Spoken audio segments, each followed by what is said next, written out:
a solicitar en las determinadas neoplasias que podamos tener, ¿no? Vamos a tener también de repente como apoyo al diagnóstico los exámenes que son de repente de un modo un poco más invasivo, ¿no? En los cuales vamos a abordar al paciente, le vamos a introducir diferentes tipos de tubuladuras y vamos a tratar de mirar directamente las lesiones, ¿no? Lo que se conocen como endoscopías, ya sea de tracto alto, de tracto bajo.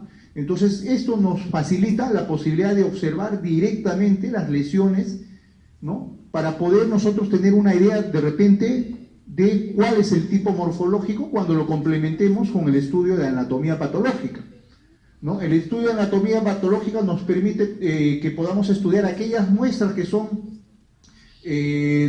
vamos a decir, representativas de la lesión que hayamos observado, ya sea en la parte quirúrgica o a través de las endoscopías. Le vamos a hacer diferentes tipos de coloraciones y vamos a poder establecer un tipo histológico de cáncer, ¿no? Este es el gol estándar aún, ¿no?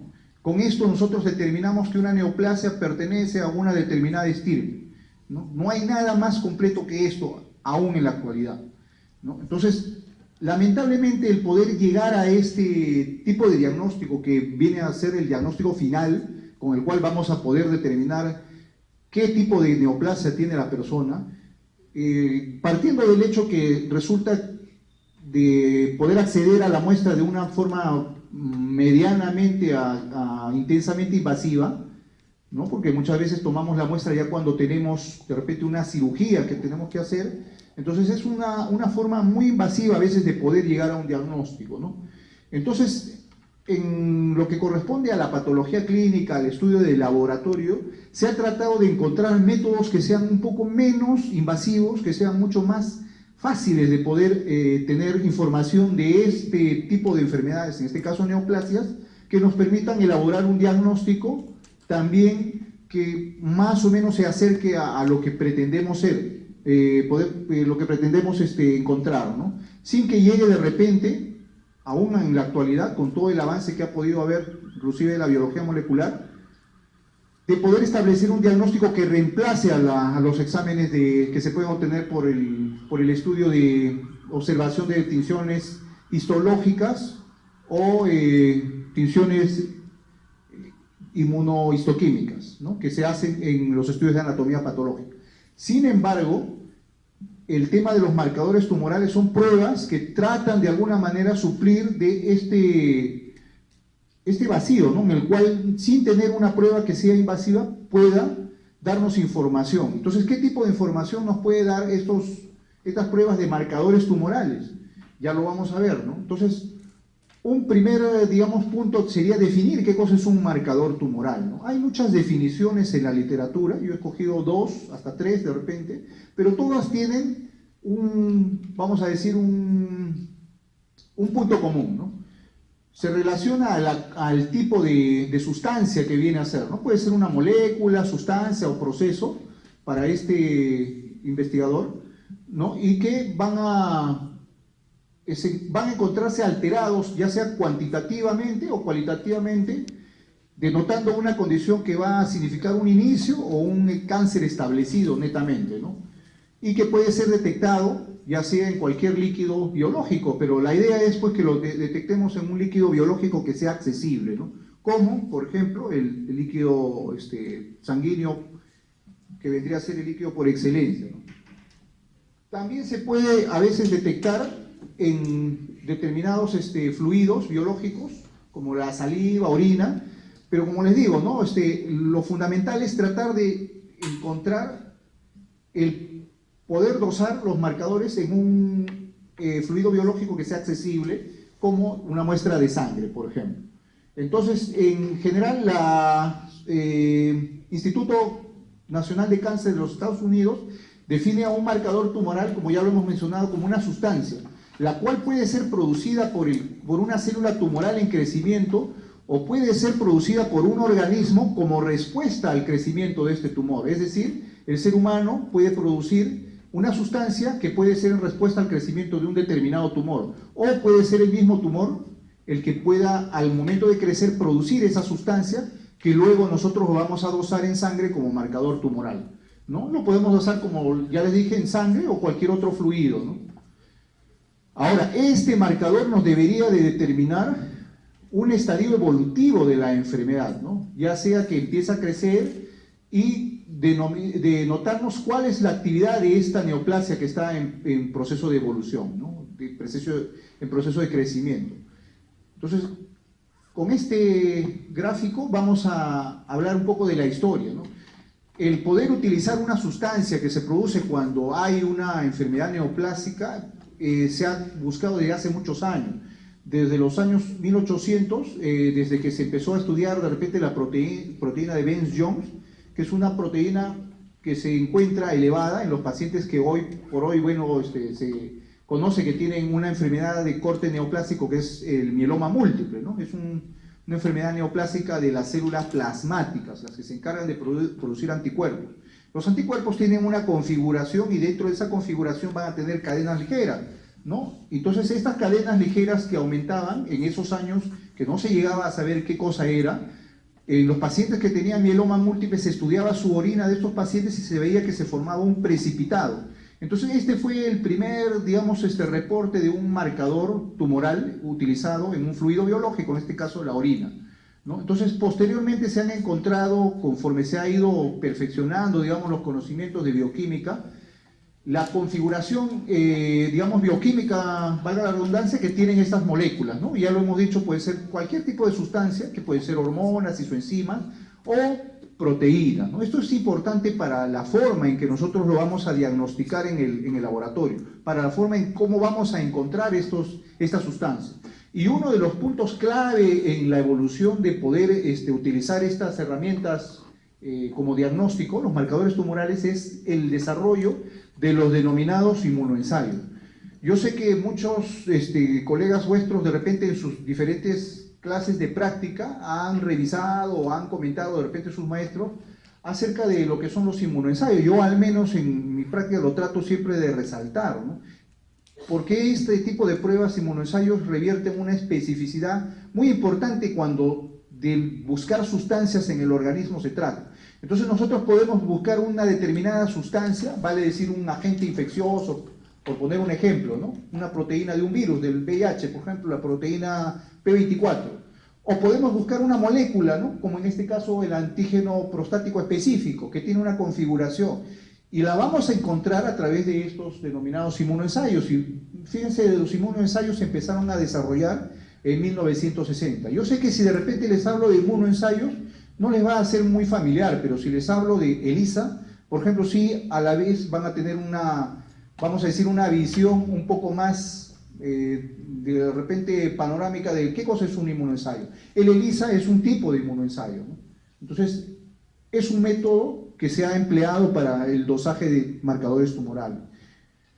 Luego se empezaron a descubrir uno por uno los marcadores que hoy por hoy dosamos en laboratorio, ¿no? Con la importancia que ya vamos a ver cada uno de ellos tiene. Y un hito importante también es a partir de los años, finales de los años 90 y inicios del siglo XXI, con el advenimiento del proyecto Genoma Humano, el desarrollo digamos, en todo su esplendor de la biología molecular, ¿no? Y eso, como vamos a ver, va a marcar de repente un posible futuro, no solamente para el tema de diagnóstico, sino para la evolución de todo de repente lo que conocemos dentro de las carreras de salud, ¿no? Como lo vamos a ver más adelante. Entonces, si nosotros queremos utilizar una sustancia que pudiera ser de repente dosable en sangre o en cualquier fluido biológico, y que esa sustancia, al dosarla, nosotros la encontremos elevada y nos signifique que esa persona tiene una neoplasia o un cáncer, entonces eso nos habla de poder entender cómo un marcador tumoral podría de repente aportarnos información como ayuda o herramienta diagnóstica. Pero para ello el marcador tumoral tendría que tener ciertas condiciones. Estas condiciones que lo hacen ser ideal, o sea, para que llamemos un marcador tumoral ideal, tiene que tener ciertas particularidades, ¿no? Primero, que se tiene que elevar solamente en presencia de cáncer. Eso sería lo ideal. O sea que cuando tenemos a un paciente que está empezando a desarrollar una neoplasia, nosotros le dosemos en sangre o cualquier fluido este marcador y lo encontremos elevado. Entonces eso nos permitiría de repente hacer un diagnóstico más específico, más preciso de que la persona tiene una neoplasia. La otra característica es que este marcador sea secretado por un tipo específico de tumor, ¿no? Imagínense que tienen un cáncer de pulmón y que ese cáncer de pulmón produzca una sustancia que nosotros al dosarla le encontremos solamente cuando la persona tiene cáncer de pulmón. Eso también sería lo ideal, que sea específico de un órgano, ¿no?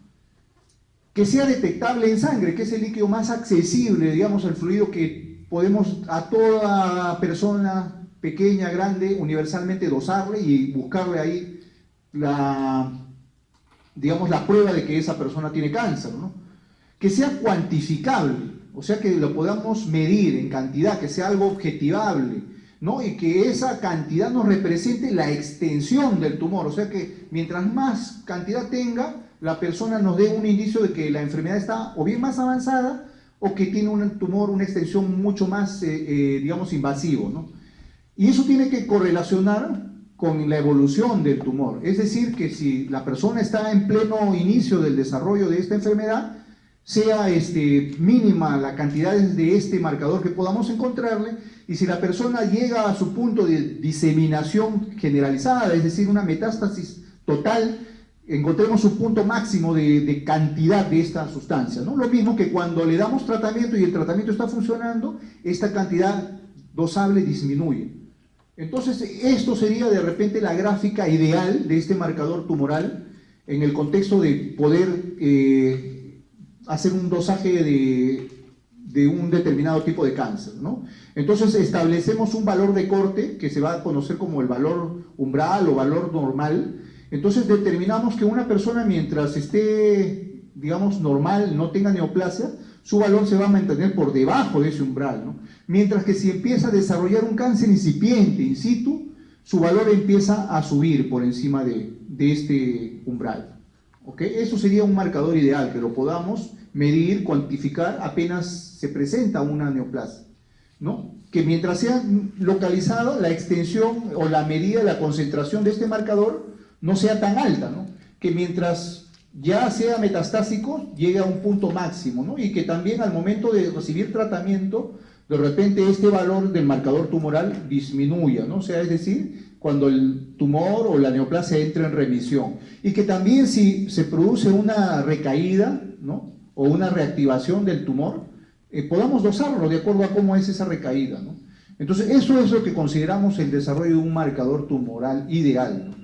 Pero en el contexto actual en el que estamos, aún con todos los avances de la medicina, vengo a decirles que no existe ese marcador tumoral ideal, ¿no? No existe ningún marcador que se comporte idealmente así como quisiéramos, ¿no? Que podríamos detectarlo incipientemente y que de repente nos signifique lo que hemos considerado también como característica, ¿no? Que sea excretado por un tipo determinado de tejido, ¿no? Entonces, el marcador tumoral ideal, para ser ideal, tiene que ser, en este contexto que hemos hablado, tiene que ser 100% sensible y 100% específico, ¿no? Entonces, aquí ya revisamos dos conceptos claros, que son la sensibilidad y la especificidad, que ustedes lo van a encontrar siempre en todo lo que son las pruebas de diagnóstico. Ustedes van a escuchar, esta prueba tiene tanto por ciento de sensibilidad o tiene tanto por ciento de especificidad. Pero cuando se refiere a una prueba de diagnóstico, esta sensibilidad o especificidad va a tener dos tipos de abordaje, digamos, de ese concepto, ¿no? Un abordaje va a ser la conceptualización de una sensibilidad y especificidad de tipo epidemiológico con relación a la prueba, y lo vamos a desarrollar ahora. Y la otra connotación es una connotación analítica, que sobre todo la usamos en el tema netamente de laboratorio, ¿ya? Que también se los voy a mencionar para que lo tengan presente, ¿no? Entonces, ¿cómo discriminamos si una prueba es sensible o es específica, ¿no? Sobre todo este concepto se aplica bastante cuando queremos, como en este caso, tener una prueba que nos permita poder hacer todo lo que hemos manifestado ahí, ¿no? Que lo podamos detectar a tiempo, que nos podría significar la extensión de la neoplasia, que recaiga y podamos tener una medida cuantificable, etcétera, todo lo que hemos hablado. Pero, ¿quién no quisiera tener una prueba de diagnóstico que nos permitiera, apenas tuviéramos en un grupo de personas que incluso se sintieran sanas, que incluso estuvieran asintomáticas, poder hacerle una medición para saber si esa persona está en riesgo o va a desarrollar de repente, o de repente ya lo tiene de manera incipiente. Ustedes saben que las neoplasias no se expresan muchas veces, sino hasta que ya tienen un estadio relativamente avanzado. Clínicamente me refiero, ¿no? O sea, ustedes no van a de repente encontrar síntomas hasta que no de repente se expanda una determinada, vamos a decir así, extensión el tumor, ¿no? Entonces, lo ideal sería diagnosticarlo cuando la persona aún está asintomática, porque la idea pues es que podamos aumentar la calidad de vida y podamos curar a la persona, que sería lo ideal, ¿no? Entonces, para eso es que nosotros empleamos el concepto de sensibilidad y especificidad, para poder hacer lo que conocemos como screening o tamizaje en una población determinada, en la cual van a haber personas que van a estar sanas y van a haber de repente algunas personas que están enfermas, ¿no? Entonces, idealmente, nosotros podemos tener dos tipos de personas, ¿no? Las que están enfermas, perdón, las que están sanas, que en este caso están de color verde, y las personas que están enfermas, ¿no? Entonces, si nosotros queremos poner a prueba la sensibilidad y la especificidad de una determinada prueba, vamos a establecer primero un punto de corte, ¿no? Un punto a partir del cual vamos a decir que la persona, cuando le hagamos la prueba, va a ser positiva, y un punto a partir del cual, o por debajo del cual, va a estar negativa la prueba que le hagamos, ¿no? Entonces, vamos a emplear como ejemplo el antígeno prostático específico, para el cual su valor de corte se ha establecido universalmente en 4 nanogramos por mililitro, ¿no? Entonces, bajo ese concepto ideal, ¿no?, nosotros tendríamos dos poblaciones, ¿no? O sea, dos tipos de personas: las personas que están enfermas y las personas que están sanas. Entonces, un marcador ideal que tiene 100% de especificidad y 100% de sensibilidad tendría que denotarnos en primera etapa, en cuanto a la especificidad, un valor por debajo en la prueba que le hagamos. Significa que todos los pacientes sanos van a tener una prueba por debajo del valor de corte, ¿no? Entonces, la especificidad nos habla de la capacidad que tiene el test o la prueba de poder identificar a la población netamente sana, ¿no? Entonces, es la probabilidad de que los sujetos que están sanos tengan una prueba negativa, es decir, un valor para el test que le estemos haciendo negativo. Quiere decir que si yo a 100 personas sanas le hago una prueba que es 100% específica, las 100 me tienen que salir negativa a la prueba, ¿no? O sea que tienen valores por debajo del valor de corte, ¿ya? Entonces, eso es una prueba 100% específica y está en relación al grupo de personas sanas, ¿no? Entonces, ¿qué pasaría si dentro de este grupo de personas sanas hay una persona que de repente tiene la prueba positiva, ¿no? Si sale su valor en rojo, imaginemos que sale 6 o 8 nanogramos por mililitro, pero sin embargo en lo real la persona está sana. Esa persona se manifestará como un resultado falso positivo, ¿no? Porque la persona está sana, pero su prueba le sale positiva. A eso le llamamos un falso positivo, ¿no? Entonces quiero que lo tengan presente, porque después en el siguiente gráfico vamos a ver a qué se refiere el falso positivo y el falso negativo. En el contexto de la sensibilidad, una prueba decimos que es sensible cuando tiene la capacidad de identificar a las personas que están realmente enfermas. Quiere decir que en un contexto ideal, una prueba será 100% sensible si todas las personas que están enfermas dan un valor por encima del valor de corte, ¿ok? Entonces es la capacidad que tiene la prueba para identificar población enferma, ¿ya? Entonces, ¿qué pasaría si una persona que está enferma, su resultado le sale por debajo de lo normal? Entonces eso será un falso negativo, ¿no? Porque la persona está arrojando una prueba negativa, pero en realidad está enferma. Entonces a eso lo conocemos como falso negativo. Entonces eso es como se comporta en realidad las pruebas de diagnóstico de marcadores tumorales, ¿no? Existen los denominados falsos positivos y los falsos negativos. Este contexto ideal no existe, ¿no? Al menos actualmente para ningún marcador que nosotros podamos querer aplicar para utilidad en el tamizaje, sobre todo, ¿no? Que es donde estamos aplicando el concepto de sensibilidad y especificidad. O sea, si nosotros queremos a una población sana hacerle una prueba de screening para decir si esa persona tiene ya de repente un cáncer incipiente, no va a haber ninguna prueba que nos va a poder ayudar en ese contexto, ¿ya? Entonces eso debemos de tenerlo claro. Partiendo de eso, vamos a tener pacientes que van a tener la enfermedad y obviamente van a tener valores altos, ¿no? Eso es lo normal. Pero van a haber pacientes o personas que están sanas y por alguna condición van a arrojar valores un poco elevados o elevados, ¿no? Lo mismo que van a haber personas que están enfermas y sus valores van a estar por debajo del valor de corte que se haya puesto para una determinada prueba, ¿no? Así como van a haber personas sanas en los cuales su sensibilidad, su especificidad va a estar determinada por la cantidad de personas que van a dar negativo a un examen, ¿no? Entonces, remarco nuevamente, el marcador tumoral que sea 100% específico y 100% sensible no existe, ¿no? Y eso va a ser motivo de repente alguna pregunta en los exámenes, ¿no? Entonces, los que han venido, bueno, van a poder contestar adecuadamente, ¿no? Ahora, si nosotros queremos conceptualizarlo como una prueba de repente de cálculo matemático, ¿cómo calculamos esto, doctor? Bueno, hacemos esto, ¿no? Vamos a decir, este esquema, ¿no? Nosotros vamos a tener una determinada población, pacientes que están enfermos de verdad, ¿no? Y pacientes que están sanos. Y por un lado vamos a utilizar una prueba diagnóstica para saber si estos pacientes están enfermos o están sanos. Entonces la prueba nos puede dar o bien positivo o bien negativo. Cuando nos da positivo en una persona enferma, ya decimos que esas personas son verdaderamente positivos, ¿no?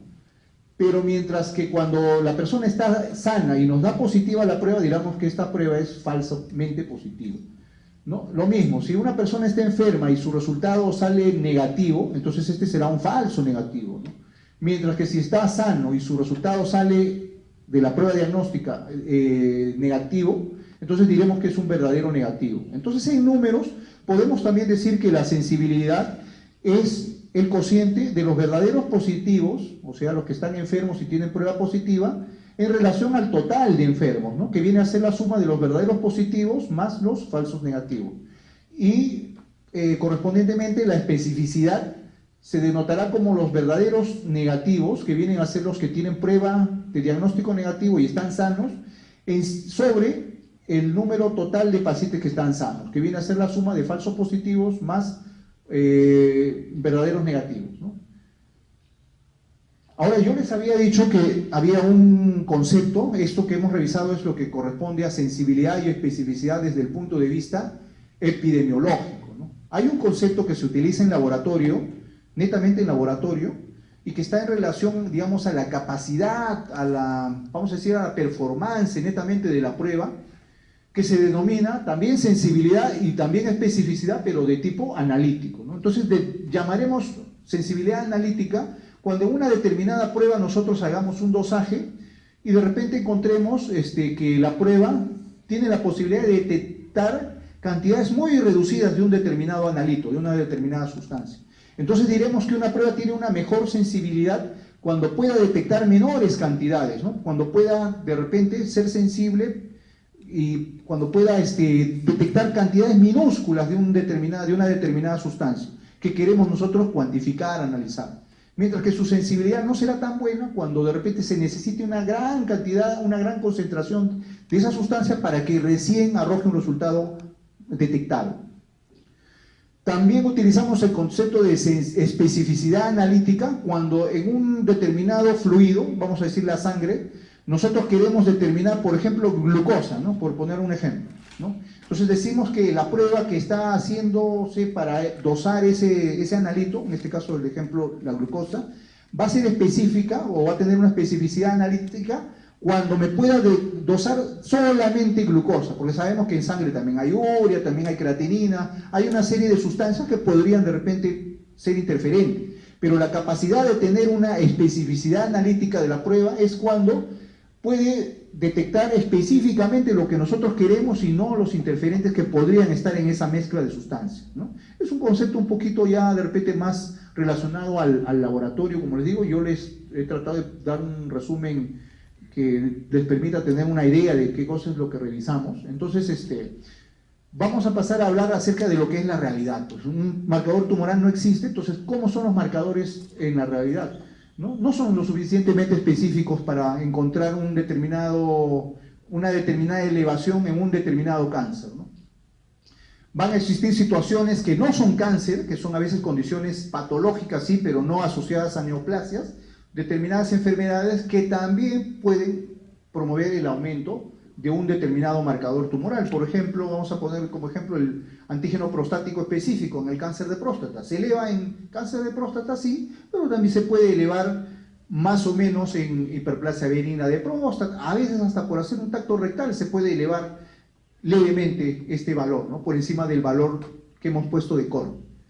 Por poner un ejemplo, ¿no? Entonces, algunas, esto es lo que les había manifestado. No todos los pacientes con un mismo tipo de cáncer van a esperar la elevación del mismo tipo de marcador tumoral. Imagínense el cáncer de ovario, ¿no? El marcador tumoral es CA125. No todas las pacientes que tienen cáncer de ovario van a presentar aumento específicamente de CA125. Algunos van a presentar, dependiendo del tipo histológico, elevación de otro marcador de repente asociado, ¿no? Entonces eso también se ha visto, no es lo usual, pero se ve, ¿no? Entonces estamos viendo que el dosaje de marcadores tumorales no es perfecto, ¿no? Algunas personas que tienen cáncer, incluso muchas veces no van a presentar elevaciones por encima del valor de Cor. También eso se ha podido apreciar. Como les vuelvo a repetir, no es lo usual, pero eso también se aprecia, y entonces eso hace que no podamos aplicar un dosaje de marcador tumoral a diestra y siniestra para buscarlo como si buscáramos algo con toda seguridad, ¿no? Otro contexto es que los marcadores tumorales también tienden a aumentar cuando hay ya por lo general la enfermedad está extendida, ¿no? O sea, cuando ya ha habido un gran compromiso, entonces muchos de los marcadores tumorales recién presentan elevación en ese contexto, es decir, cuando ya han ido a hacer metástasis. Es por eso que no podemos a todos los marcadores tumorales utilizarlos para poder marcar digamos, un seguimiento, más que un seguimiento, una valoración de la extensión del tumor, ¿no? Entonces, esto ha promovido, ¿qué cosa? Lo que les había manifestado al inicio, ¿no? El uso indiscriminado de los marcadores tumorales, ¿no? Y eso también tiene como, digamos, es duro decirlo, pero es parte de lo que sucede en la realidad. Tiene como explicación también el que muchas veces ya casi no nos preparamos para lo que vamos a hacer, ¿no? Que somos médicos, ¿no? Entonces nos preparamos en realidad para ser pedidores de exámenes, esa es la verdad. Yo trabajo en un hospital de la Seguridad Social y lo veo a diario, ¿no? Entonces en la Seguridad Social hay la fortuna, la ventaja de que al paciente no le cuesta el examen. Bueno, sí le cuesta porque su seguro lo paga, pero digamos que en ese momento el paciente no tiene que hacer un pago en ese momento. Entonces eso se presta para que los médicos, cuando pasan visita, si tienen alguna sospecha de lo que sea, le marcan lo que desean, ¿no? Le piden todo, ¿no? Lo mismo no sucede, y eso lo van a ver ustedes en el internado, en los pacientes que se internan en los hospitales del Ministerio de Salud, ¿no? Yo he hecho internado en un hospital del Ministerio de Salud, y prácticamente, no sé si seguirá catalogándose como en ese entonces, pero en ese tiempo el mejor interno era el que le podía conseguir a los pacientes los exámenes, ya sea que, digamos, hablaba con las asistentes sociales, ya sea que le pedía a un paciente que tenía, digamos, una mejor capacidad adquisitiva y se podía comprar los medicamentos o los determinados, vamos a decir así, dispositivos para diagnóstico. A veces pedías pues, ¿no? dos medicamentos porque de repente un paciente tenía la posibilidad económica, le pedías dos para guardártelo para otro paciente que de repente te iba a venir, lo que llamábamos en ese tiempo, no sé si lo llamarán ahora, le llamábamos quesos, ¿no? Los pacientes que no tenían pues la posibilidad y no te podían permitir que avances en tu diagnóstico porque de repente era elemental, indispensable hacerle, por ejemplo, una ecografía o un examen y el paciente no tenía dinero pues para hacerse ese examen, ¿no? Entonces necesitabas necesariamente hacer ese examen para poder diagnosticarlo y darle un tratamiento, ¿no? Entonces eso se ve en el Ministerio de Salud, eso no se ve en la Seguridad Social. En la Seguridad Social el médico pasa visita y marca en una sola raya todo lo que le va a pedir y no le interesa si el hospital de repente va a dejar de poder hacer estas pruebas porque se van a acabar los recursos, porque todo recurso es de todas maneras fenecible, ¿no? Entonces se ha visto mucho esto, ¿no? El que nos hemos acostumbrado a ser pedidores de examen. Entonces no es que los exámenes estén para apoyo al diagnóstico, sino que muchas veces nosotros hacemos nuestro diagnóstico en función a los exámenes que le vamos a pedir. Entonces lo bombardeamos al paciente de un montón de pruebas, esperando cual ruleta mágica que ahí nos aparezca la posibilidad del diagnóstico. Y no debería de ser así, ¿no? Debería ser al revés. Nosotros estamos siendo médicos porque estamos estudiando para poder apoyarnos con los exámenes a realizar el diagnóstico. Entonces, esto lleva consigo que gasto, ¿no? Digamos, toda la mayoría de sistemas de salud van a sufrir un impacto negativo, ¿no? Por esta inescrupulosidad en solicitar estos exámenes que ya lo hemos visto son de corte limitado, ¿no? O sea, no son la panacea como de repente en algún momento lo hemos creído, son marcadores tumorales, lo voy a pedir porque ahí con esto voy a encontrar un determinado tipo de cáncer. No es así, ¿no? Y ya se los he demostrado, ¿no? Entonces, hay diferentes tipos de pruebas de ello, artículos, esto no lo vamos a ahondar mucho, pero por poner un ejemplo, yo le he puesto 3, en los cuales los sistemas de aseguranza o de auditoría han establecido, digamos, un control para poder ver a qué pacientes le piden los médicos de diferentes partes del mundo este tipo de exámenes, ¿no? Y por ejemplo, aquí en un estudio en Irlanda del Norte, ha habido un 80% de solicitudes en los cuales, digamos, había correspondencia entre el marcador tumoral y para lo que se le pedía al paciente, ¿no? Es por decir que se le pide una enolasa neurona específica, por ejemplo, a un paciente que tiene una sospecha de cáncer de pulmón. Entonces, casi ha habido una buena correlación en relación a para lo que los médicos en ese estudio piensan que es el origen de ese cáncer, ¿no? O sea, o con qué órgano está relacionado. Pero lo que está mal es que en casi la mitad y un poco más de la mitad se han utilizado los marcadores tumorales como tamizaje. Y hemos dicho que para tamizaje o screening, ¿sirven o no sirven? No sirven, pues, ¿no? Entonces, casi la mitad de estos exámenes se hacían con, incluso una tercera parte de estos exámenes que se solicitaron en su gran mayoría para tamizaje, han sido con una baja sospecha de que la persona pueda tener cáncer. El hecho que una persona tenga tos, y tú pienses que de repente pueda tener por ese motivo un cáncer de pulmón, no te lleva a que por una tos tú le pidas marcador tumoral, ¿no? ¿Entiendes? O una enolasa neurona específica que es para un tipo específico de cáncer de pulmón, ¿ya? Entonces a eso se refiere ese estudio, ¿no? O sea que no hay una sospecha adecuada, entonces igual pasa con los demás, ¿no? Entonces esto nos lleva a decirme, doctor, me ha chamullado toda la tarde de que no sirve para nada los marcadores tumorales. No, no es que no sirvan, sí sirven, pero tenemos que dar cuál es la indicación precisa de su utilidad, ¿no? Entonces, las indicaciones de los marcadores tumorales es, primero tenemos que tener el concepto que dosados de forma aislada no nos sirven, ¿no? O sea, el que tengamos un aumento aislado de un solo valor de marcador tumoral y no tener el contexto de diagnóstico de sospecha, no nos sirve el valor. Nadie se enferma o hace un diagnóstico solamente porque le aparece un valor de marcador tumoral elevado, ¿no?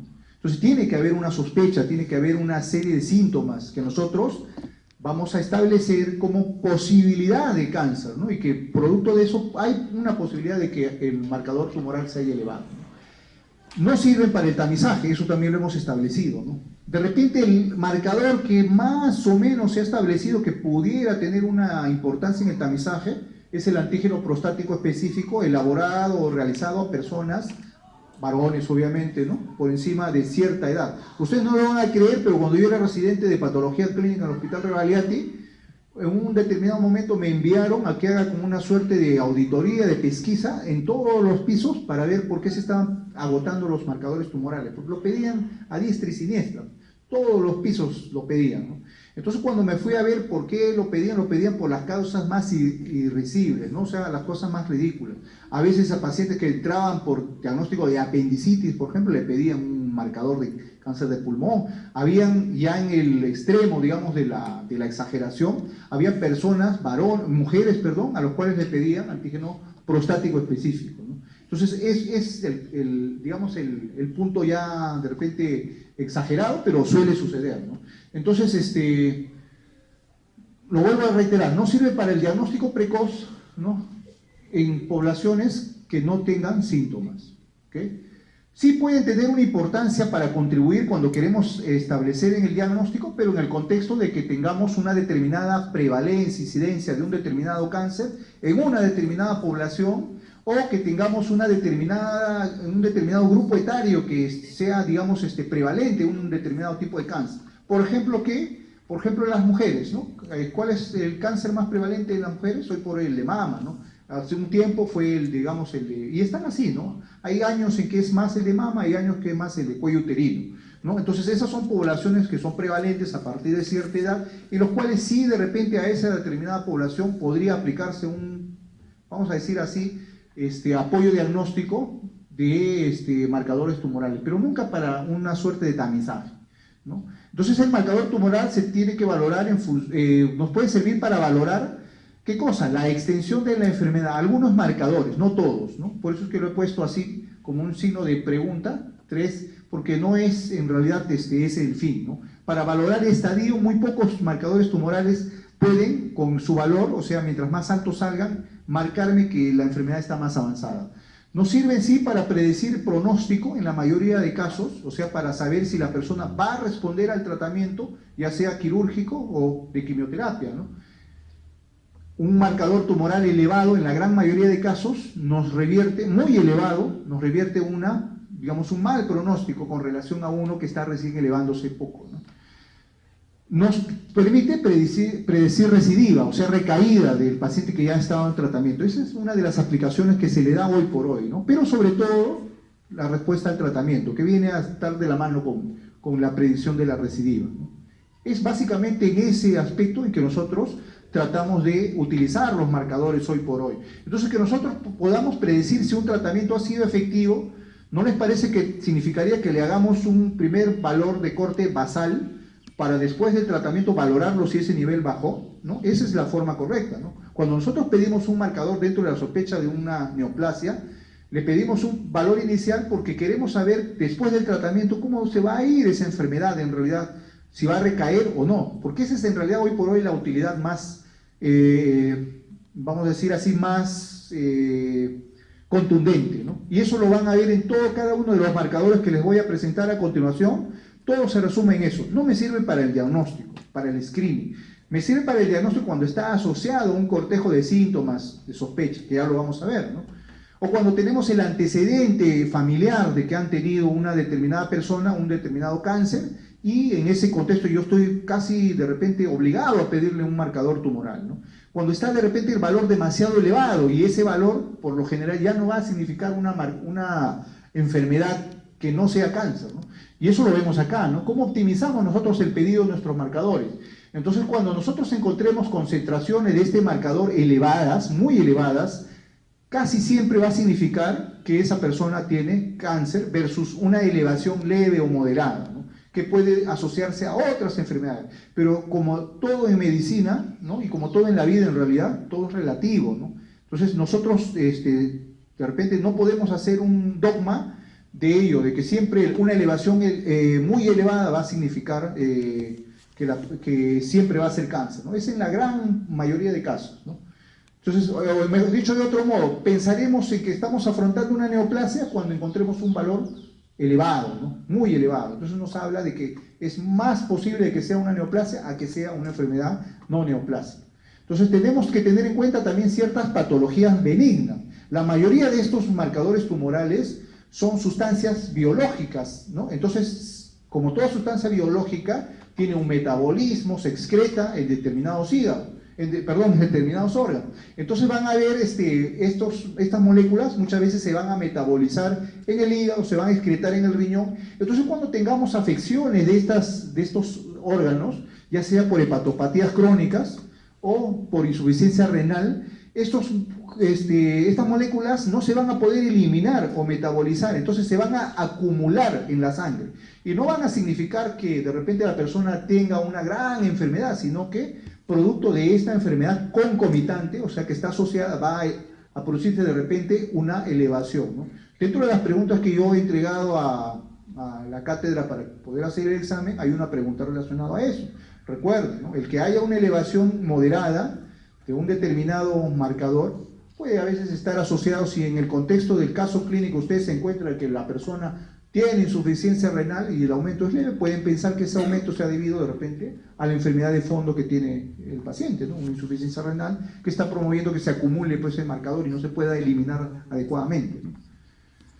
Lo otro, ¿no? El control evolutivo de la enfermedad, ¿no? Esto nos lleva a mencionarles que se deben de hacer mediciones seriadas, ¿no? Es decir, conforme vaya avanzando el estudio del paciente, nosotros debemos de tener una monitorización de cómo van movilizándose, cómo van modificándose estos valores. Entonces ya lo habíamos dicho, un valor único nos da una, digamos, información errada y muchas veces limitada, ¿no? De cualquier marcador, ¿no? Entonces siempre tenemos que analizar el valor del marcador o la elevación del marcador tumoral en relación a lo que hemos comentado ya. Que el paciente tenga antecedentes de cáncer, de algún familiar, sobre todo para las enfermedades que está demostrado que son hereditarias, ¿no? La mayoría de cánceres tiene una connotación hereditaria, pero de repente no es tanto como el cáncer de ovario, el cáncer de mama, como algunos tipos de cánceres de pulmón, ¿no? Entonces, si ya tenemos un antecedente de que la persona tiene familiares con cáncer, entonces tenemos que tratar de sospechar que de repente esa persona sí podría tener un marcador tumoral y en ese contexto podemos pedirle de repente con fines de poder establecer un diagnóstico precoz, ¿no?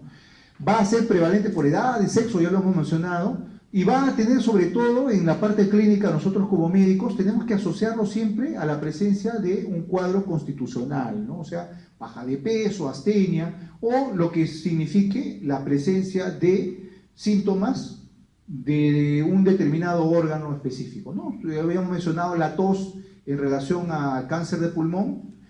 Eso de repente lo podemos asociar a que la persona tenga antecedentes de fumador, por ejemplo, ¿no? Sabemos que está asociado a fumadores. La edad del paciente, es más posible que haya cáncer en pacientes que tienen más edad, ¿no? Por encima de los 60, cualquier cáncer ya es posible, ¿no? Se dice que nosotros todos los días estamos fabricando neoplasias, ¿no? Porque esos son errores, digamos, de la reproducción celular, ¿no? Que producimos.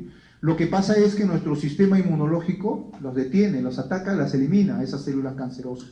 Pero pasado cierta edad, el contexto natural es que nuestro sistema inmunológico se deprima y que nuestro sistema de vigilancia de esas neoplasias que diariamente se están produciendo sea mínimo, ¿no? Y entonces en ese contexto van a aumentar la posibilidad, la incidencia de neoplasias en la población adulta, adulta mayor sobre todo, ¿no? Entonces, de repente, si tenemos, para el ejemplo, un paciente con tos, que tiene de repente 70 años, 80 años, tiene historia de fumador crónico, y de repente le hemos hecho un estudio de imágenes y le hemos encontrado imágenes sugestivas de una neoplasia, entonces tenemos todo el derecho de pedirle en ese contexto un marcador tumoral que sea de repente derivado del órgano del pulmón, ¿no? Selenolasa neurona específica, cifra 21, antígeno carcino embrionario, que se eleva prácticamente casi toda la mayoría de neoplasias, ¿no? Entonces podemos pedirle en ese contexto. Pero si es una persona asintomática, joven, no tiene antecedentes y solamente porque tiene tos, de repente podemos pensar que está resfriado, que tiene alguna otra cosa que no necesariamente va a ser de corte neoplásico. No sé si me habrán entendido, espero que sí, la analogía. Entonces vamos a hablar de los marcadores más frecuentes y todos tienen el mismo comportamiento. Hay cosas que sí tienen que saber sí o sí. Entonces el antígeno prostático específico es de repente el marcador más universalmente estudiado por a los pacientes varones. Se asocia al cáncer de próstata, ¿no? Aunque se eleva también en otros contextos, pero por lo general lo pedimos cuando sospechamos de cáncer de próstata. Bioquímicamente es una glucoproteína, sus valores normales son por debajo de 4 nanogramos por mililitro, y vamos a tener dos fracciones, un PSA total y un PSA libre, ¿no? Entonces los dos de repente vamos a tener que estudiarlos en un determinado momento, ¿no? Y eso lo vamos a ver de manera práctica. Entonces el PSA se llama antígeno prostático específico porque ha demostrado que tiene una especificidad relativamente alta cuando se pide por encima de cierta edad, ¿no? Su límite de referencia es 4 nanogramos. Entonces, ¿qué pasa? Se dice que si los valores son por encima de 10 nanogramos por mililitro, es más posible sospechar que se trate de una neoplasia netamente, ¿no? Entonces, ¿qué pasa con los valores que están entre 4 y 10 nanogramos? Son los valores, digamos, de rango intermedio que podrían hacernos una sospecha, en los cuales también podemos ver elevado en otras enfermedades, no necesariamente neoplásicas, ¿no? Entonces, en el contexto de que tengamos valores entre 4 y 10 nanogramos, lo que tenemos que hacer es pedir la fracción del PSA libre, ¿no? Si nosotros encontramos que del total, del PSA total, más del 25% es PSA libre, entonces nosotros vamos a decir que ese paciente no tiene probablemente una neoplasia, ¿no? Porque su PSA libre está por encima del valor que esperamos. Ahora, si el PSA libre disminuye del total por debajo del 25%, o sea, más bajo que la cuarta parte del PSA total, entonces ahí sí tenemos la posibilidad de establecer una sospecha de cáncer de próstata, ¿no? Ahora, sea cual sea el valor que nosotros encontremos, y esto me pasó a mí como anécdota en el internado, en ese tiempo pues no sabía mucho de laboratorio, ¿no? Entonces tenía un paciente adulto mayor, creo que tenía 80 años, fue la primera vez, porque siempre me habían hablado en la semiología que cuando uno hace el tacto rectal, cuando uno sospecha de cáncer se encuentra la próstata en estado pétreo, dicen, ¿no? Leñoso, le llaman, es una próstata dura, pues, ¿no? Entonces una cosa es que te lo digan y otra cosa es que realmente tú lo experimentes, lo palpes y logres ver qué se llama o qué es una próstata dura, ¿no? Entonces yo palpé una próstata dura, le hicieron una medición de antígeno prostático específico, le salió creo como 40, dije el diagnóstico está cantado, este señor tenía síntomas consultivos, olía, porque el cáncer de próstata da metástasis a la zona lumbar, tenía dolor lumbar, dije entonces le vamos a dar tratamiento. Y me dijeron que no, que igualito había que hacerle la biopsia y el tratamiento, no sé si saben, es la orquiectomía, pues retirar los testículos, ¿no? Porque es un cáncer que es dependiente de hormonas. Entonces, no, que tenía que hacerse primero el diagnóstico a través de la biopsia. Entonces, como, bueno, estaba en el hospital 2 de mayo y ahí casi todos los que vamos, o íbamos en ese tiempo, no sé cómo será ahora, íbamos pues a aprender porque hacíamos mano, pues, ¿no? Entonces, lo mismo pasaba para los residentes. La residente de urología le hizo la biopsia y no salió bien, pues encima el paciente cogió una infección y en ese interín que estuvo hospitalizado cogió una neumonía intrahospitalaria y se murió, ¿no? Entonces, moraleja, pensé que con el tiempo, años después, había cambiado eso y no ha cambiado, o sea, siempre el gold estándar sigue siendo el poder demostrar a través del examen anatomopatológico que se obtiene por medio de una biopsia, como lo habíamos visto al inicio, para poder decir y darle tratamiento, que el paciente tiene cáncer, ¿no? Entonces, no basta con tener netamente el valor elevado de antígeno prostático específico. Tenemos necesariamente que demostrarlo haciéndole la biopsia, ¿no? Salvo ciertas condiciones que de repente el paciente no pueda tener posibilidad de que se haga una biopsia, en ese caso de repente podemos hacer que los marcadores tumorales sean de alguna manera nuestro apoyo diagnóstico más contundente, ¿no? El aumento del antígeno prostático específico se ha establecido también año a año, ¿no? Como un rango, digamos, medible normal, ¿no? Y se estila que sea por debajo de los 4 décimos de nanogramos por mililitro al año. Cuando nosotros encontramos un valor por encima de 0,75 de aumento al año, también eso nos hace sospechar de que esa persona puede tener, si es que obviamente tiene antecedentes, si es una persona que tiene una edad por encima de 50 años, si tiene de repente asociado síntomas constitutivos, el que podamos pensar que pueda tener la persona cáncer de próstata o sospecha de cáncer de próstata, ¿no? Entonces, ya lo hemos dicho, no es por sí solo el valor diagnóstico de cáncer, tenemos que necesariamente hacer la biopsia, aún siendo el más específico de todos de repente los marcadores tumorales, ¿no? Entonces, lo que sí nos sirve es para supervisar el tratamiento, ¿no? Se supone que cuando demos tratamiento, y si el tratamiento está funcionando, el valor del antígeno prostático específico debe de disminuir. Eso ya lo hemos dicho que se aplica para todos los tipos de marcadores tumorales. Es la principal utilidad en realidad, servirnos para seguimiento al tratamiento. Otras causas por las cuales podemos ver elevado el antígeno prostático específico, pero no en gran cantidad, sino de repente en rangos leves a moderados, es la hiperplasia benigna de próstata, infartos prostáticos, manipulaciones de la vía urinaria, hasta cuando colocamos una sonda Foley a veces se pueden elevar, ¿no? Entonces tenemos que ver en qué momento le pedimos el marcador tumoral, ¿no? Nunca le vamos a pedir, obviamente, después de haber hecho un tacto rectal, pues deberemos esperar un tiempo prudencial, ¿no? Que está entre los 3 días a la semana, ¿no? Para que ese metabolizo se excrete el que se haya podido elevar con la manipulación prostática. Entonces, como tamizaje no ha servido, salvo cuando se pide a partir de cierta edad, en que se ha establecido alrededor de los años de 50 años, salvo que el paciente, por lo general, tenga ya antecedentes de haber tenido familiares que hayan desarrollado cáncer de próstata a tempranas edades, ¿no? Por debajo de 50 años de repente. Que el paciente sea de raza negra, se ha visto un índice mayor de cáncer de próstata en pacientes de raza negra, ¿no? De repente está un poquito mal que se diga así de manera, en la forma que lo estoy diciendo, pero lo digo para que se entienda. Nosotros somos un país multicultural, ¿no? Entonces, o de ascendencia afroamericana en todo caso, ¿no? Si el paciente lo demanda, ¿no es cierto? Pero tenemos que darle la información que amerita, ¿no? Que no es una prueba de tamizaje, que tiene sus limitaciones, como ya lo hemos visto, ¿no? Entonces, lo que se recomienda es para los pacientes mayores de 50 años a empezarle a hacer dosaje de, hoy por hoy hasta incluso se ha bajado un poco más, ¿no? Se ha bajado bajo los 45, ¿no? Entonces, otro de los marcadores muy estudiados es el antígeno carcino embrionario, ¿no?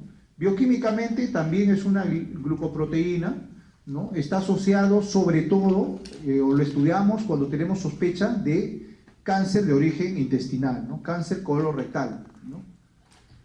Van a haber aumentos leves en algunas patologías no cancerosas, incluso en pacientes que tienen de repente conductas de tipo, son fumadores. En los pacientes fumadores va a estar un poquito más elevado el valor normal, ¿no? De antígeno carcino embrionario. Es por eso que se ha establecido que para los no fumadores el valor de corte es por debajo de 2.5 nanogramos mililitro, mientras que para los fumadores es el doble, ¿no? Porque en ellos va a haber eso puede ser pregunta de examen también. Les ponemos el caso clínico de un paciente que es fumador, en el cual encontramos un valor de 4, y eso no va a significar que el paciente tiene una sospecha de diagnóstico de cáncer de colon rectal, si es que no tiene asociado a eso también síntomas, ¿no? Entonces, lo que sí se ha visto que en este caso el grado de aumento del antígeno de carcino embrionario correlaciona con el estadio, ¿no? Entonces es uno de los pocos cánceres en los cuales cuando más elevado se encuentra, correlaciona con la diseminación que tiene el tumor, como lo habíamos mencionado para algunos tipos de marcadores. Se dice que cuando el valor está por encima de 20 nanogramos, son indicativos de un cáncer avanzado. Y eso también es importante porque el pronóstico ya no va a ser tan favorable, ¿no? Con valores así.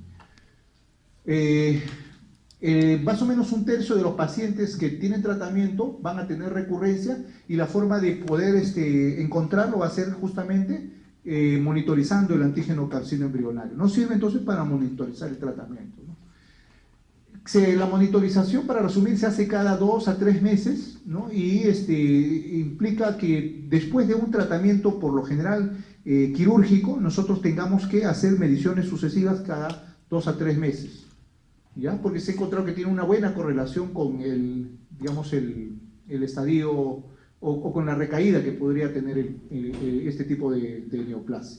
Se han asociado también, como le dije, a entidades no cancerosas, ¿no? Como enfermedades inflamatorias intestinales, pancreatitis, ¿no? Coledocolitiasis, ¿no? Se pueden presentar elevaciones leves, ¿no? También en otros tipos de cánceres se encuentran a veces elevaciones moderadas, sobre todo cáncer de mama, cáncer de pulmón, cáncer de páncreas, ¿no? Entonces los encontramos, no es un marcador, como ven, específico de un órgano, se puede elevar en otros órganos. Pero nosotros cuando lo estudiamos, sobre todo lo estudiamos como sospecha de cáncer de colon y recto, ¿no? Entonces el tabaco puede producir elevaciones, ya lo hemos mencionado. Otro marcador es el CA125 para cáncer de ovario. Cuando tenemos la sospecha de cáncer de ovario, también es bioquímicamente una glucoproteína, sobre todo tumores ováricos epiteliales, ¿no? O del epitelio celómico no mucinosos. Este tipo de neoplasia de ovario es la que va a producir por lo general el aumento del CA125. No está recomendado como ningún marcador tumoral para el tamizaje, o sea, para el screening, para que a una persona sana tú le pidas marcador para ver si de repente tiene más posibilidad de desarrollar cáncer de ovario. No, para eso no es para básicamente seguimiento, ¿no? Valores por encima de 35 unidades mililitro es lo que se considera normal, valores por debajo es normal, ¿no? Entonces hay ciertas patologías que no son cáncer, en los cuales vamos a tener aumento, que pueden ser incluso el embarazo, ¿no? Dentro del primer trimestre hay una elevación leve de este antígeno CA125, ¿no? Enfermedades como derrames pleurales, insuficiencia renal, derrames pericárdicos, colangitis, enfermedades del tejido conectivo también, ¿no? Y también se va a elevar en otras neoplasias, ¿no? Como el cáncer de mama, cáncer de endometrio, pero su uso básicamente está para el seguimiento de ¿qué cáncer? El cáncer de ovario, ¿no? El hecho que se puede elevar en otros cánceres no quiere decir que digamos, lo vamos a asociar a eso, ¿no? Sino que eso es lo que se ha encontrado en la práctica que sucede. Entonces la utilidad del CA-125 es como información de la respuesta al tratamiento, a la cirugía, ¿no? Y es un buen predictor de una posibilidad de recidiva, que es, como ya lo vuelvo a repetir hasta el cansancio, la utilidad que se le da a la gran mayoría de marcadores tumorales. Ninguno sirve para tamizaje. Cáncer de mama, ¿asociado a qué tipo de cáncer? Mama, pues ¿a qué tipo de marcador? Perdón, el CA15.3 o 15-3. Es, para variar, una glucoproteína también. También tiene valores similares a los de CA125, ¿no? Y igual que todos, no se recomienda para el tamizaje. Se ha visto que tiene una utilidad para el pronóstico, ¿no? Como todos los marcadores, sobre todo cuando ha habido mastectomía radical, ¿no? Cuando vemos que vuelve a elevarse, habla bastante de que pueda haber una recidiva. Y lo que se ha visto también es que tiene una gran importancia en relación a factor pronóstico. Cuando lo encontramos muy elevado, por encima de 100, de 200 unidades internacionales mililitro, eso quiere decir que el cáncer está muy, digamos, avanzado y va a tener de repente muy pobre respuesta al tratamiento, ya sea quirúrgico o quimioterápico que le podamos dar, ¿ya? Entonces, es eso, ¿no? También se puede elevar en otras neoplasias, en cáncer de ovario, de pulmón, ¿no? Pero predominantemente lo usamos para cáncer de mama, ¿no? Las preguntas van a estar relacionadas así, ¿no? Las preguntas que sean de mi área, va a haber un cuadro clínico asociado a un determinado órgano y la pregunta va a ser ¿qué tipo de marcador usted le pediría? No me van a decir, doctor, usted dijo que se elevaban en todas las enfermedades. No, pues porque se supone que les estoy diciendo en sospecha de qué lo estamos pidiendo o cuál es el más posible que podemos pedir en un determinado tipo de cáncer. Ahí está, ¿no? Enfermedad, digamos, su nomenclatura y el tipo de, hasta con dibujitos se los he puesto para que no fallen. Entonces pueden haber, esto también se ha observado en el CA15-3, que durante las primeras etapas del tratamiento a veces se produce una elevación, ¿no? Una elevación, y eso es más bien de buen pronóstico, porque significa que la persona está reaccionando en las primeras fases del tratamiento, sobre todo el primer mes, ¿no? 4 o 6 semanas post inicio de tratamiento, a veces significa un aumento moderado, leve del CA15-3, y eso no significa que haya una recaída, ¿no? Si se produce en ese tiempo, en ese primer mes, sino que eso se va a asociar a una buena respuesta posterior, quizás.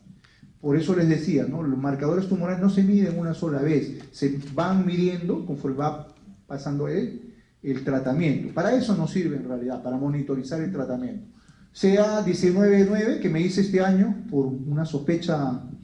Como ven, a veces hasta nosotros mismos, los que estamos metidos en un determinado tipo de, digamos, de rubro o especialidad, a veces sin querer hacemos abuso de eso, ¿no? Yo tenía un examen de chequeo que me había hecho, donde me salía las lipasas elevadas, ¿no? Salían elevadas y había tenido, pues, obviamente ustedes saben que lipasa se eleva cuando tenemos pancreatitis, ¿no? Pero hay una disociación amilasa y lipasa cuando a veces hay la posibilidad de este tipo de neoplasia. Yo tenía molestias, bueno, no había bajado de peso, más bien había subido, pero por si las moscas igual me pedí, pues, ¿no? Entonces, para sospecha de qué cosa, cáncer de páncreas, ¿no? Cáncer de páncreas está asociado a CA19.9.9. Tiene valores normales por debajo de 40 unidades, se encuentra aumentado cuando está por encima de un valor tan alto como 300 unidades, es un valor predictivo positivo de que eso está asociado a un cáncer de páncreas, porque se puede elevar, como van a ver, en otros tumores, ¿no? Sobre todo en afecciones de la vía biliar, ¿ya? También se puede ver en tumores gástricos, de colon, ¿no? Y procesos benignos también, ¿no? Cirrosis, colangitis, como les digo, todo relacionado a la vía biliar, ¿no? A veces en algunos tipos de cáncer de pulmón, raramente también asociado a ciertas enfermedades autoinmunes, tipo lupus, síndrome de Sjögren, artritis reumatoide, etc., ¿no? Entonces se puede también elevar, pero como les vuelvo a repetir, ¿no? Son aumentos muchas veces leves a moderados. Cuando el aumento es alto, es por lo general que tenemos que sospechar que eso se debe a una neoplasia. ¿Ya? La alfa-fetoproteína es otra marcador tumoral, también es una glucoproteína. es homóloga en su configuración a la albúmina. Se produce en el saco vitelino, en el hígado, el líquido amniótico. Tiene su importancia cuando tenemos sospechas de cáncer de origen hepático, ya sea que sea de origen primogéneo, o sea que el cáncer se haya originado netamente en el hígado, o ya sea que es de estómago, por ejemplo, que hace metástasis a hígado, o cualquier otra metástasis que dé a una masa en el hígado, es importante pedirlo. Es decir, si nosotros hacemos una ecografía a un paciente y le vemos ahí que tiene una masa sólida, evidentemente, ¿qué marcador tumoral le tendremos que pedir? Alfa-fetoproteína, ¿no? Entonces, tiene una especificidad bastante cercana al 60% cuando es netamente de hígado. Cae a una especificidad menor cuando es de metástasis, ¿no? Entre 30 y 50%. ¿Ya? Entonces, toda masa que encontremos en el hígado debemos de pedirle alfa-fetoproteína. Entonces, ¿en qué otra condición se pide este marcador tumoral? Cuando tengamos nosotros sospecha de cáncer testicular. Pero ojo, no cualquier cáncer de testículo, ¿no? Entonces, sobre todo se eleva para los tumores germinales, que son la mayoría, de tipo no seminomatoso, o sea, los que no son seminomas, ¿ya? Los que no son seminomas van a dar elevación de la alfa-fetoproteína. Por lo general, cuando estudiamos una sospecha de cáncer testicular, pedimos 3 marcadores. Pedimos alfa-fetoproteína, hormona gonadotropina coriónica, y pedimos, ¿qué cosa? Esto que ya ustedes lo conocen, la lactato deshidrogenasa, que es una enzima que pedimos para otros fines, ¿no? Cuando queremos estudiar, por ejemplo, perfil hepático, etcétera, ¿no? Entonces, pero dentro de los marcadores tumorales, la alfa-fetoproteína se pide en conjunto por lo general con estos dos más, ¿no? Con la hormona gonadotropina coriónica y la alfa-fetoproteína. Entonces, ¿qué sucede? Que la alfa-fetoproteína, como les reitero, se eleva cuando la tumoración es de tipo no seminoma. ¿Y eso cómo lo vamos a saber? Solamente cuando le hagan la biopsia al paciente y nos diga que eso es un no seminoma. Si es un seminoma, casi es imposible que tenga alfa-fetoproteína elevada. Cuando nosotros tenemos alfa-fetoproteína elevada, casi podemos descartar que se trate de un seminoma, ¿ya? Pero existen seminomas que son, o tumores que son mixtos, que tienen un componente seminomatoso y un componente no seminomatoso. Entonces, cuando nosotros tengamos elevación de alfa-fetoproteína, quiere decir que si es que hay un seminoma, ese seminoma no es puro, está de repente con un componente no seminomatoso, ¿ya? O sea, es un tumor mixto. Entonces, también se puede elevar en ciertas condiciones como el embarazo, enfermedades hepáticas, cirrosis, etcétera, ¿no? También otras neoplasias, cáncer de pulmón, adenocarcinoma, pero lo pedimos sobre todo cuando tenemos sospecha de cáncer de testículo o cáncer de hígado. Otro marcador tumoral que se solicita para estudio de neoplasias testiculares es la hormona gonadotropina coriónica, que también es una glicoproteína y se aumenta porque va a ser producida por las células del sitio trofoblasto, ¿no? Que se produce en la placenta del embarazo. Pero en tejidos que son similares análogamente de desarrollo embrionario, en el testículo, que podrían de repente denotar en una neoplasia, va a producir esta hormona gonadotropina coriótica, ¿no? Entonces, ya lo hemos dicho, lo estudiamos junto con la alfa-fetoproteína y con la lactato deshidrogenasa. Entonces, si encontramos nosotros aumento de esta hormona gonadotropina coriónica, vamos a sospechar de tumores germinales de tipo seminoma hasta en un 10 a 25% de los casos, y por lo general casi similarmente a lo que ocurre con la alfa-fetoproteína, en su mayoría son producidos por tumores no seminomatosos, pero sí se eleva también en seminoma, ¿ya? Entonces, eso nos sirve la conjugación de estos dos marcadores tumorales para que más o menos tengamos un acercamiento a cuál podría ser el diagnóstico de ese tipo de neoplasia. Pero obviamente, lo reitero, el diagnóstico final lo va a dar, ¿qué cosa? La anatomía patológica a través del estudio de la biopsia, ¿no? Entonces, lo que sí nos sirve es para hacer el seguimiento del tratamiento, como toda la mayoría de marcadores tumorales. Ya casi sobre el final, vamos a hablar de la enolasa neurono específica, es un marcador relativamente moderno, ¿no? Al igual que el cifra 21, que se pide para cánceres de pulmón, sobre todo, ¿no? Pero no para cualquier tipo de cáncer de pulmón. Está aumentado sobre todo contundentemente en los carcinomas de pulmón indiferenciado a células pequeñas, ¿ya? Entonces, en los tumores indiferenciados de células pequeñas de pulmón es donde se va a ver elevación de enolasa neuronoespecífica. Y para ese tipo de diagnóstico es que lo pedimos. Entonces, si tenemos un paciente que tiene masas, ¿no?, de sospecha, a través de los exámenes de imágenes, tiene sintomatología, ha bajado de peso, de repente tiene antecedente de fumador, tenemos todo el derecho de pedirle este marcador, ¿no? En este marcador tenemos que tener cuidado en la toma de muestra, porque como los hematíes tienen también esta sustancia en su membrana, muchas veces cuando se lisa el hematíe puede liberar enolasa neuronoespecífica y dar resultados falsamente elevados. Entonces tenemos que tratar de que las muestras no estén hemolizadas. Entonces es útil, como todos los marcadores, para factor pronóstico, sobre todo, y seguimiento del tratamiento. Ya no vamos a reiterar eso porque ya creo que hasta el cansancio lo estamos diciendo, ¿no? Otro antígeno utilizado es el antígeno de carcinoma de células escamosas, se conoce como SCC, ¿no? Y se utiliza sobre todo para tumores que tienen una ascendencia de origen epidérmico, ¿no?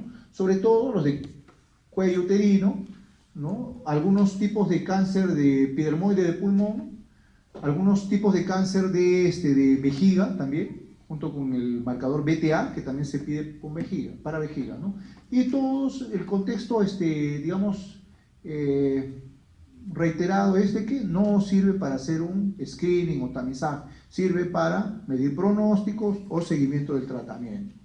Entonces, acá les he dejado en la diapositiva, que entiendo lo han copiado, le han sacado copias y lo van a repartir, espero, un resumen de la mayoría de marcadores y en qué, sobre todo, órganos se elevan, ¿no? Y más o menos en qué otros casos se pueden elevar, pero obviamente las preguntas que se hacen en el examen vienen relacionadas a cuál es el órgano principal en el cual se elevan, ¿ok? De sospecha. Si es que eso no fuera suficiente, les ha puesto por órgano, ¿no? Órgano y qué marcadores por lo general se van a elevar. Obviamente todo es siempre en el contexto de que ustedes tengan sintomatología de ese órgano y tengan algún otro criterio de sospecha de que pueda haber cáncer en ese determinado órgano, ¿no? Aquí está con dibujito también. Y acá un poquito para hablar lo que les había mencionado acerca de los marcadores tumorales como herramienta de diagnóstico ya de manera laboratorial. Hemos hablado un montón de veces, ya está muriendo ya el puntero también, disculpen más bien si no se ve, de las moléculas, ¿no? Que tienen una configuración en la mayoría de casos de glicoproteínas, son sustancias bioquímicamente activas.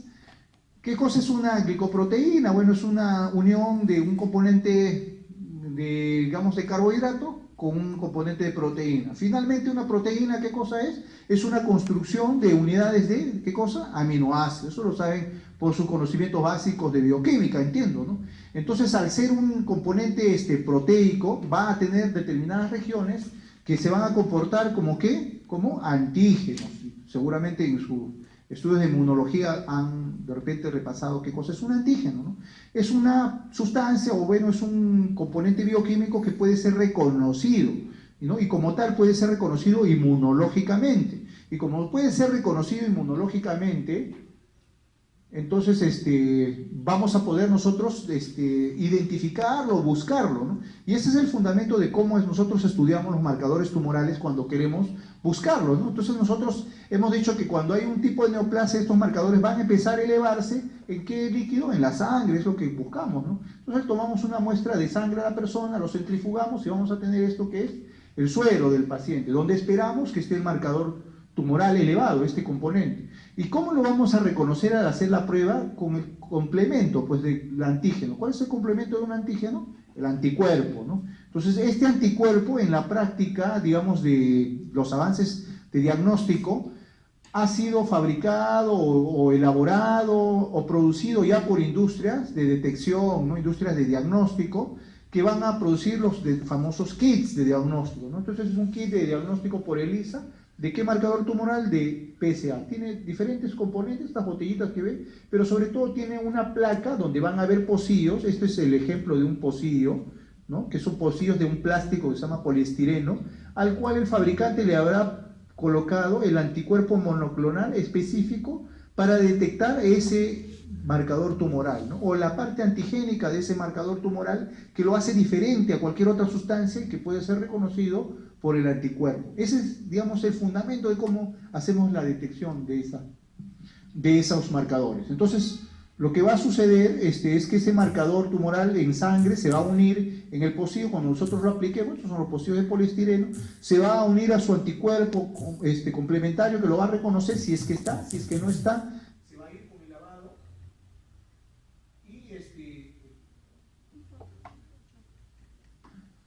y va a haber un componente, digamos, lo que denominamos conjugado, ¿no? Y que va a hacer la diferencia en los diferentes inmunoensayos o tipos de inmunoensayos. Cuando ustedes escuchan la palabra ELISA, es porque a este conjugado que viene con el reactivo, que es una de estas botellitas que están acá, este conjugado va a asociársele una enzima, en este caso es una enzima derivada de la peroxidasa del rábano, que cuando se le agregue un sustrato, esta enzima va a actuar, y esta enzima está ahí porque está asociada al conjugado, está unida al conjugado, ¿no? Entonces, si se ha producido esta unión antígeno-anticuerpo, el conjugado se va a unir también, y con él la enzima, y al agregarle el sustrato, este sustrato, por acción de la enzima, va a cambiar de color, y ese color va a ser directamente proporcional a la cantidad de esa sustancia que estemos buscando. Ese es el fundamento de las pruebas de ELISA.